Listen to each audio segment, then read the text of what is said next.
It usually starts with something so small you barely notice it. Your dog shakes its head once or twice after coming in from the yard. That evening, it scratches behind one ear while sprawled out on the living room floor. The next day, it happens again. Nothing alarming yet. Dogs shake and scratch all the time, and it rarely looks like the start of a real problem. But over the following days, those tiny moments start stacking into a pattern. The head shaking gets more frequent. The scratching gets more urgent. Your dog starts dragging one side of its face across the carpet or the couch cushions, like it's trying to dig something out from deep inside. Then one morning, sitting beside you, you catch a smell that wasn't there before. That's the moment most owners start asking the same question. Is this just a normal ear infection? Or is something worse going on? There's no easy answer, because so many ear problems look almost identical in their early stages. A bacterial infection, a yeast overgrowth, allergies, ear mites, a grass seed lodged deep in the canal, even a small growth. They can all produce nearly the same symptoms at first, and treating the wrong one doesn't just waste time. It can let the real problem quietly get worse underneath the surface. That's exactly why vets never diagnose an ear issue just by glancing at the outside. They need to know what's happening much deeper in. To understand why dogs are so prone to this, you have to understand how differently their ears are built compared to ours. Human ear canals are short and mostly straight, so moisture and debris tend to drain out on their own. A dog's canal is shaped more like an L. It drops down, then bends sharply toward the eardrum. That shape is part of what gives dogs such incredible hearing, but it also creates a dark, humid pocket where moisture, wax, and debris get trapped instead of escaping.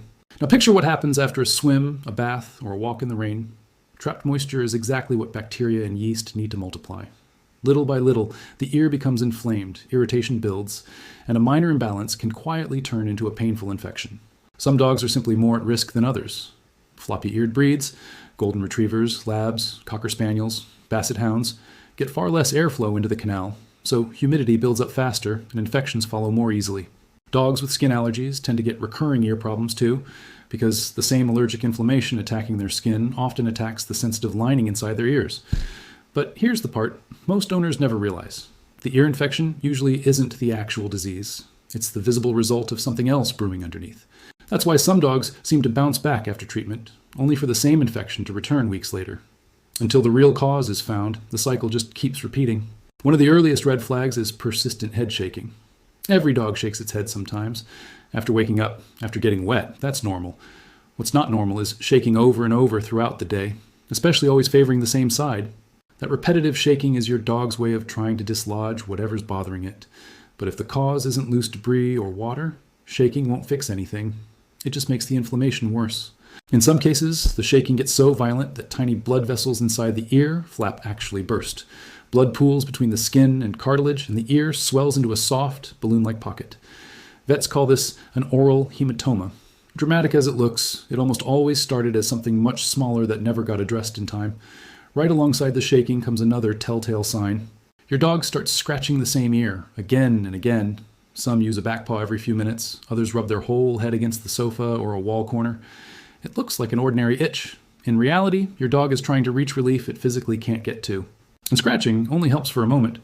Every pass irritates the skin lining the canal a little more, creating tiny injuries that let bacteria and yeast multiply even faster. A vicious loop kicks in. Inflamed ear causes itching, itching causes scratching, scratching causes more inflammation. Eventually, most owners notice the sign that's impossible to ignore: a smell. Healthy ears barely smell at all. A strong odor even before you look inside usually means microorganisms have multiplied well past normal levels. Some infections smell sour, others musty. A smell many vets instantly recognize as yeast overgrowth. Certain bacterial infections smell even stronger, often described as rotten or foul. The smell itself isn't the disease. It's proof that something inside has gone wrong.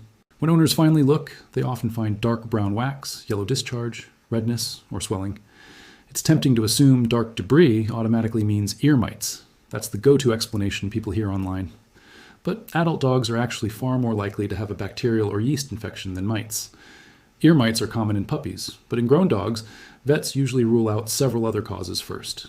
One of the biggest mistakes owners make is trying to diagnose by appearance alone. Two dogs can have ears that look nearly identical, one with a yeast infection, the other with severe allergies. One might have a grass seed buried deep inside, another a small tumor blocking airflow. From the outside, they can look almost the same.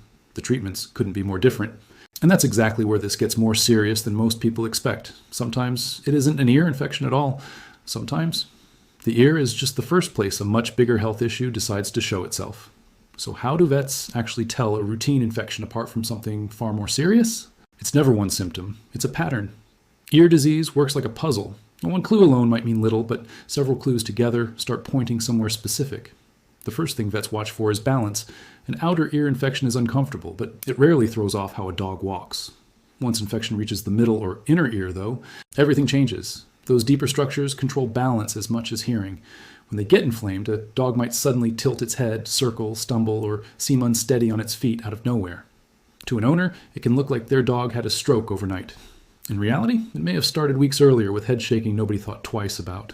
That's why vets treat sudden balance problems as one of the strongest warning signs that an ear condition has progressed well past a simple infection. Another clue shows up when the ear becomes too painful to touch. Early on, most dogs still tolerate a gentle look inside. As inflammation worsens, even the calmest dog may suddenly flinch, cry out, or pull away the moment you reach for that side of its head. That's not a personality shift, that's pain talking.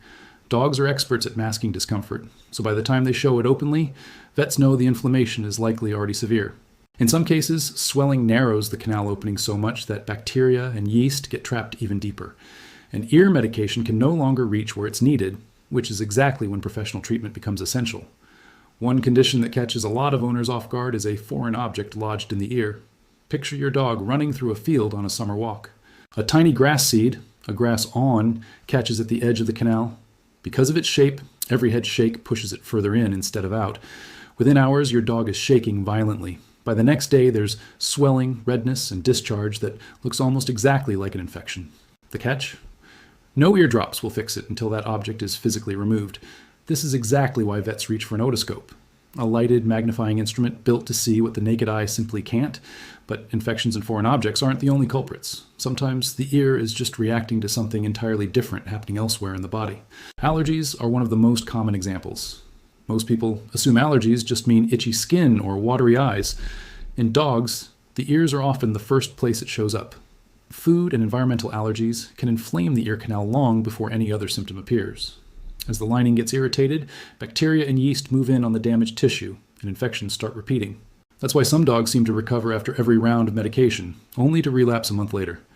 The infection was never the real problem. It was untreated allergies, quietly inflaming the ears over and over. Vets often call recurring ear infections a symptom, not a diagnosis. In other words, the infection is a signal that something else is still hiding, waiting to be found. Then there are the rarer, more serious cases. Small growths, polyps, or tumors can develop inside the canal, especially in older dogs. At first, they might cause nothing more than mild irritation or infections that never quite clear up. Over time, though, the growth blocks airflow and traps wax, moisture, and bacteria behind it. From the outside, it can just look like an ordinary infection. Without a proper exam, there's almost no way to know something more serious is sitting deeper inside. Thankfully, these cases are far less common than routine infections, but they're exactly why vets never recommend treating a recurring ear problem with leftover medication from last time. So, should you try cleaning your dog's ears at home? It depends entirely on what's actually wrong. Routine cleaning can genuinely help prevent infections, especially for swimmers or floppy-eared breeds. But cleaning an already painful ear without knowing the cause can backfire.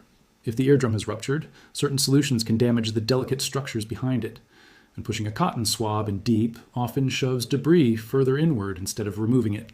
That's why vets recommend sticking to products made specifically for dogs and never inserting anything deep into the canal. So when is it actually time to see a vet?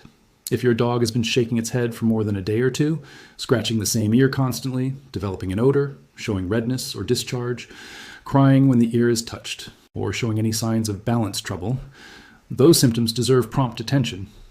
The earlier the real cause is found, the easier it usually is to treat.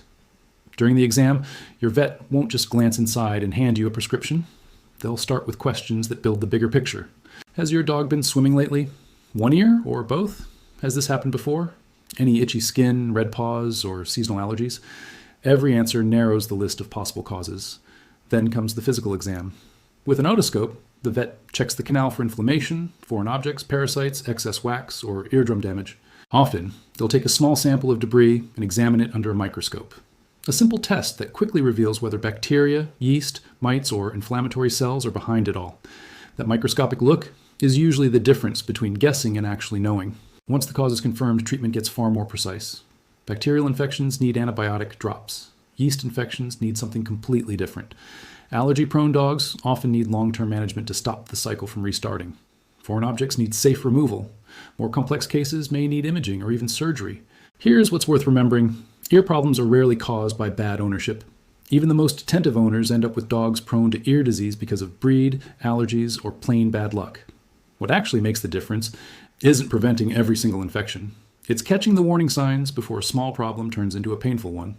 Your dog can't tell you its ear hurts. It can't explain that every head shake feels like pressure building somewhere it can't reach. It can't tell you the scratching stopped being about an itch a while ago, so it tells you the only way it knows how. Through behavior. Every head shake, every scratch, every tilt, every flinch, none of it is random, it's all a message.